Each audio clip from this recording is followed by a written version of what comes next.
Break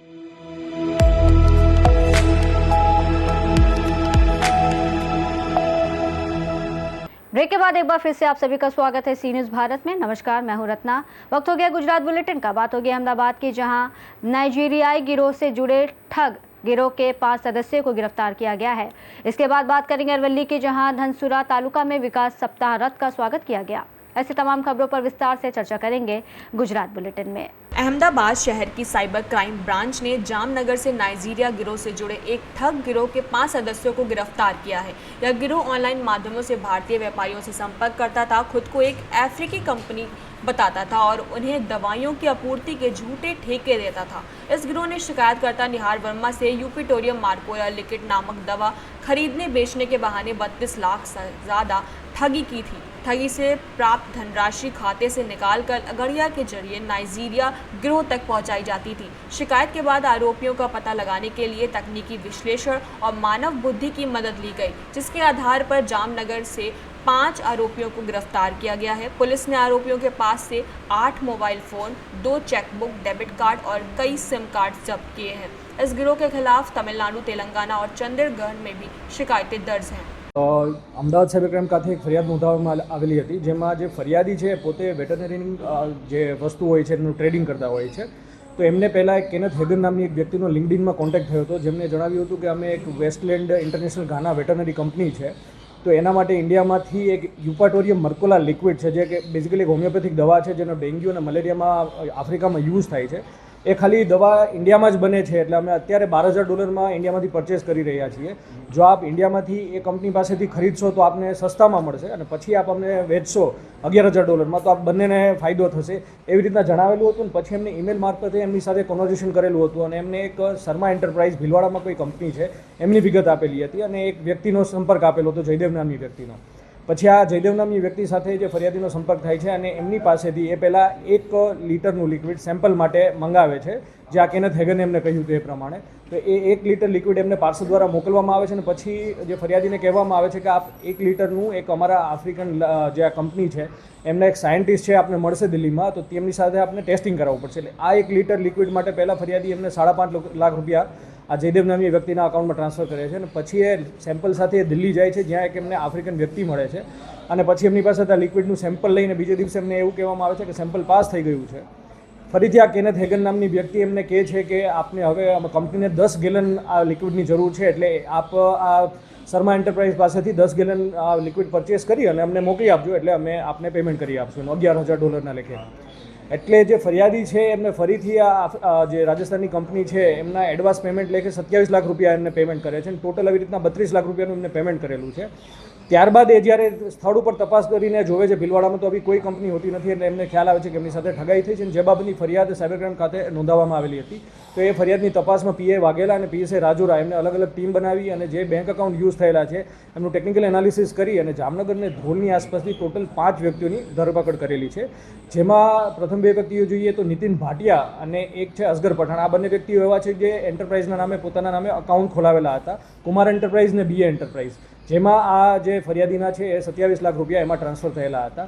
અન્ય આરોપી જે પકડાયેલા છે, જેમાં એક અભિષેક જોશી છે અને એક પ્રવીણ નંદાણીયા છે, એ એકચ્યુઅલી આ અકાઉન્ટમાંથી પૈસા વિડ્રો કરીને આ બંને લોકો પાસેથી અકાઉન્ટ ખોલાવી, અને આ 2 ઉપરાંત અન્ય લોકો પાસેથી એ લોકો આવા અકાઉન્ટ ખોલાવે છે, અને એ એમના મુખ્ય આરોપી એક દીપ ગોસ્વામી છે એમને મોકલી આપતા હતા કેસમાં વિડ્રો કરીને। અને આ દીપ ગોસ્વામી છે મુંબઈમાં એક વ્યક્તિને આ બધા રૂપિયા જેટલા આવે છે એ ટ્રાન્સફર કરી આપતો હતો। અત્યાર સુધીમાં એ સામે આવ્યું છે કે છેલ્લા 3 થી 4 મહિના એમને ₹2 કરોડ અત્યાર સુધીમાં મુંબઈ એક વ્યક્તિને મોકલેલા છે, જેમની તપાસ હાલ અમે કરી રહ્યા છીએ। અગર ગુનાના ભેદની વાત કરીએ તો એમને જેટલા અકાઉન્ટ આપેલા છે એમની અત્યારે પ્રાથમિક તપાસમાં એવું સામે આવ્યું છે કે તેલંગાણા, તમિલનાડુ અને ચંદીગઢમાં આ અકાઉન્ટની વિરુદ્ધમાં આવી જ સેમ પ્રકારની ફરિયાદ નોંધાયેલી છે। સાહેબ, આજે બંને બેંક ધારકો એકાઉન્ટ ધારકો છે, એ લોકોને કેટલા રૂપિયા આપવાનું નક્કી કરવામાં? આમાં જે મુખ્ય આરોપી અત્યારે આ જામનગર ધ્રોલ ગેંગનો જે સૂત્ર જે નાઇજીરિયન સાથે સંપર્કમાં હતો એ દીપ ગોસ્વામી 2021માં આ જ પ્રકારના ગુનામાં જામનગરમાં અરેસ્ટ થયેલો છે। એટલે એ પોતે આ જેટલા પૈસા ટ્રાન્સફર કરવામાં આવે એમાં 7 થી 10% કમિશન જેટલું ટ્રાન્સફર કરવામાં આવે છે એ કમિશન લેતો, અને પછી જે અકાઉન્ટ હોલ્ડર કે પૈસા ઉપાડવાવાળા છે એને પોતાના કમિશન રોલ પ્રમાણે અલગ અલગ રૂપિયા એમને ટ્રાન્સફર કરતો હતો। દીપ ગોસ્વામી પ્રાથમિક તપાસમાં જે જણાવ્યું છે હજી બી અમુક આરોપીઓ જે ફરાર છે, એક જામનગરનો આરોપી ફરાર છે. આ ઉપરાંત જે પ્રવીણ નંદાણીયા જે પકડેલો છે એ નાઇજીરિયનને ઉપરાંત એવું બી તપાસમાં આવ્યું છે કે જે ઇલીગલ ગેમિંગને બેટિંગ જે ચાઇનીઝ ગેંગ દ્વારા કરવામાં આવતી હોય છે એમાં ચાઇનીઝ ગેંગને બી કોઈ એક અબરાર ખાર કરીને વ્યક્તિને આવા અકાઉન્ટ સપ્લાય કરે છે. આ ઉપરાંત જે આગળ જે નાઇજીરિયન વ્યક્તિ ફરિયાદીને દિલ્હીમાં મળેલ છે એની બી અમે હાલ તપાસ કરી રહ્યા છીએ. દીપ ગોસ્વામી નાઇજીરિયનના કોન્ટેક્ટમાં હતો કે પ્રવીણ? દીપ ગોસ્વામી છે એ મુંબઈની એક વ્યક્તિ થ્રુ નાઇજીરિયનના કોન્ટેક્ટમાં હતો અને જ્યારે 2021માં એ જેલમાં એને ત્યારે પોતાના નામનું અકાઉન્ટ આપેલું હતું અને જેલમાં જ્યારે પકડાયા હતા ત્યારે નાઇજીરિયન બી પકડાયેલા હતા. ત્યારથી એ નાઇજીરિયન સાથે સંપર્કમાં બી છે. દીપ ગોસ્વામીને કેટલા રૂપિયાનું કમિશન? એને ટોટલ 7 થી 10% કમિશન અલગ અલગ અકાઉન્ટ માટે ટોટલ મળતું ટ્રાન્ઝેક્શનના ઉપર. પ્રાથમિક તપાસમાં જે વિગત સામે આવી છે એ પ્રમાણે દીપ ગોસ્વામી 2021માં 1 થી 1.5 વર્ષ નાઇજીરિયન સાથે કામ કરેલું હતું. ત્યારબાદ હમણાં એમનું કહેવા મુજબ પૈસાની અને અછત જણાતા અને પૈસાની જરૂર હોય એટલે જાન્યુઆરીથી ફરીથી આ બધું કામ ચાલુ કરેલું છે. સાહેબ, આ જે બંને બેંક એકાઉન્ટ ધારકો છે એમના એકાઉન્ટમાં આટલા જ રૂપિયા જમા થયા છે કે અન્ય કોઈ ગુનાના? ટોટલ બંને અકાઉન્ટ કુમાર એન્ટરપ્રાઇઝ અને બીએ એન્ટરપ્રાઇઝ, તો એક અકાઉન્ટમાં 80 લાખ રૂપિયા જમા થયેલા છે અત્યાર સુધીમાં, હમણાં છેલ્લા 5 થી 6 મહિનામાં. અને જે બીએ એન્ટરપ્રાઇઝ છે એમાં 82 લાખ રૂપીસ જમા થયેલા. ટોટલ જોઈએ તો આ બંને એકાઉન્ટમાં 1,60,00,000ની ઉપરથી જમા થયેલા છે. આ ઉપરાંત એને હાર્ડવેર કરીને એક બીજું બી અકાઉન્ટ યુઝ કરેલું છે અને અન્ય અકાઉન્ટ જેના મોબાઈલમાંથી મળ્યા છે એમના બી અમે ટ્રાન્ઝેક્શનની વિગતો ચકાસી રહ્યા છીએ. એટલે ટોટલ અત્યાર સુધીમાં એવું સામે આવ્યું છે કે દીપ ગોસ્વામીએ છેલ્લા 4 થી 5 મહિનામાં 2 કરોડથી વધારે રૂપિયા આવી રીતના નાઇજીરિયનને મોકલેલા છે. અન્ય જે રૂપિયા જમા થયા છે એ કયા ફ્રોડના થયા છે એવું કંઈ સામે આવી છે? હા, જે મેં પહેલાં બી ડિસ્કસ કર્યું કે તેલંગાના, તમિલનાડુ અને ચંદીગઢમાં આમના વિરુદ્ધમાં ફરિયાદ નોંધાયેલી છે અને એમાં 2 પ્રકારની મોડસ ઓપરેન્ડી બહાર આવે છે. એક તો આ લિક્વિડને મટીરિયલ કોઈ બી સપ્લાય કરવાના બાને જે નાઇજીરિયન ફ્રોડ કરે છે. આ ઉપરાંત બિઝનેસ ઇમેલ કોમ્પ્રોમાઇઝના જે કેસીસ હોય છે એ બી નાઇજીરિયન ગેંગ દ્વારા કરવામાં આવતા હોય છે. તો એવા પ્રકારના ફ્રોડમાં બી આવા જ અકાઉન્ટ યુઝ થયેલા છે. જે તે વેપારીનો સંપર્ક કોણ કરતો? દીપ કરતો હતો કે અન્ય કોઈ વ્યક્તિ? આ કોઈ બી આરોપીમાંથી વેપારીનો સંપર્ક નથી. વેપારીનો સંપર્ક કરવા માટે જે લિંક્ડઇન આઈડી યુઝ થઈ છે કેનેથ હેગન નામની જેમને પોતાની ઓળખ આપી. अहमदाबाद से सी न्यूज संवाददाता यज्ञेश गोस्वामी की रिपोर्ट। अहमदाबाद के रानीप इलाके में दोस्तों ने अपने दोस्त नरेश ठाकुर की सरेआम बेरहमी से हत्या कर दी। हत्यारे दोस्तों ने नरेश को जन्मदिन के बहाने बुलाया और पुरानी रंजिश के चलते हत्या कर दी। प्राथमिक जानकारी के अनुसार पैसों के विवाद में यह हत्या की गई है। प्रेम ठाकुर ने नरेश ठाकुर को चाकू मारकर हमला कर फरार हो गए। घायल नरेश को तुरंत पास के अस्पताल ले जाया गया, जहां इलाज के दौरान उसकी मृत्यु हो गई। घटना को गंभीरता से लेते हुए पुलिस ने हत्या का मामला दर्ज कर लिया है और हत्या में शामिल प्रेम, सुमित, विजय, ऋतिक और ऋतिक की तलाश में जुट गई है। હત્યાનો બનાવ બનેલો છે જેમાં જે મૃતક છે નરેશ ઠાકોર, તેઓનો બર્થડે હોય તેમના મિત્રો અભિષેક, દિલીપ, સુજલ અને રવિ નાઓએ સાથે જમવા જવાનો પ્રોગ્રામ કરેલ. જે જમવા જવાના પ્રોગ્રામમાં દિલીપ અને અભિષેકે વચ્ચે થોડીક બોલાચાલી થયેલ અને એ બોલાચાલીનું રીઝન એવું હતું કે દિલીપ જમવા જવા માંગતો ન હતો ને જ્યારે અભિષેક જવા માંગતો હતો. તો એ અનુસંધાને જે મરણ જનાર છે નરેશ, એણે અભિષેકનો પક્ષ લઈ અને દિલીપ સાથે બોલાચાલી કરેલ. એ અનુસંધાનમાં જ મરણ જનારે એમના જે મિત્ર છે રિતિક, પિન્ટુ અને સુમિત, તેઓને ફોન કરી અને બોલાવેલ. એમાંથી જે પ્રેમ ઠાકોર નામનો વ્યક્તિ છે એમની સાથે જ મૃતકને બોલાચાલી થઈ ગયેલ અને એમાં પ્રેમ ઠાકોરે જે મૃતક છે એને છરી મારી અને એનું મૃત્યુ નિપજાવેલ છે.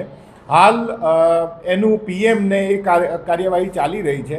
એફએસએલને એના આધારે ઇન્વેસ્ટિગેશન શરૂ કરેલ છે, જેમાં જે આરોપીઓ છે એટલે કે પ્રેમ ઉર્ફે હુડો ઠાકોર, સુમિત, વિજયભાઈ રજક, રિતિક સાગરા અને રિતિક ઠાકોર જે આના આરોપી છે એને પકડવા માટે હાલ પોલીસની અલગ અલગ 3 ટીમો બનાવી અને એને પકડવા માટેની કાર્યવાહી થઈ રહી છે. આરોપી જે છે રિતિક સાગરા અને જે પ્રેમ ઠાકોર, તેઓના વિરુદ્ધમાં લૂંટ અને મારામારીના અગાઉ ગુના નોંધાયેલા છે. એટલે સાહેબ મૃતકે એના મિત્રને ઝઘડા માટે, સમાધાન માટે બોલાવ્યો અને એને જ એનું મર્ડર કરી નાખ્યું છે. મૃતકે જ્યારે આ પ્રેમ ઠાકોરને એને બોલાવ્યા ત્યારે પ્રેમ ઠાકોર સાથે એ એના મિત્રો જ છે, પરંતુ એની પાસેથી એને પૈસા લેવાના પણ નીકળે છે પ્રેમ ઠાકોરને. એટલે એ જે પૈસાની બાબતે અગાઉ પણ 2-3 વાર નાની મોટી બોલાચાલી થઈ ગયેલી હતી અને જે બર્થડેનો ઉન્માદ હતો એ ઉન્માદના જે ઉત્સાહના ભાગરૂપે તેઓની વચ્ચે કંઈક એવી ગંદી ગાળ બોલી અને બોલાચાલી થયેલ, એના અનુસંધાને આ આખી લડાઈ થઈ અને લડાઈનું અંત જે મૃતક છે એનું હત્યા કરીને આ નિપજાવેલું છે. સાહેબ કેટલા રૂપિયાની લેતી દેતી સામે 10,000 રૂપિયાની લેતી દેતી હતી, જેમાં જે આરોપી છે પ્રેમ ઠાકોર એણે 15,000 રૂપિયા માંગ્યા હતા, જ્યારે જે મરનાર છે એનું કહેવું એમ હતું કે મેં 10,000 રૂપિયા માત્ર લીધેલા હતા. अहमदाबाद से सी न्यूज संवाददाता यज्ञेश गोस्वामी की रिपोर्ट। गुजरात सरकार के विकास सप्ताह के अंतर्गत विकास रथ का अरावली जिले के धनसुरा तालुका के खेड़ा, हीरापुर, वाड गांव आदि गांवों में उत्साहपूर्वक और भव्य स्वागत किया गया। खाद्य एवं नागरिक आपूर्ति मंत्री भीखू सिंह परमार वाडगाम में आयोजित विकास रथ समारोह में शामिल हुए। लोगों को संबोधित करते हुए मंत्री ने कहा कि गुजरात सरकार ग्रामीण विकास और जन कल्याण के लिए निरंतर प्रयास कर रही है। धनसुरा तालुका में आयोजित कार्यक्रम में तालुका के पदाधिकारी, कर्मचारी और बड़ी संख्या में ग्रामीण उपस्थित रहे। कार्यक्रम के दौरान विकास रथ ने लोगों को सरकारी योजनाओं के लाभ और उनके क्रियान्वयन की प्रक्रिया के बारे में विस्तृत जानकारी प्रदान की। इस कार्यक्रम में गुजरात सरकार की विभिन्न योजनाओं की जानकारी लोगों तक पहुंचाने का प्रयास किया गया। अरवली से सी न्यूज संवाददाता जगदीश सोलंकी की रिपोर्ट।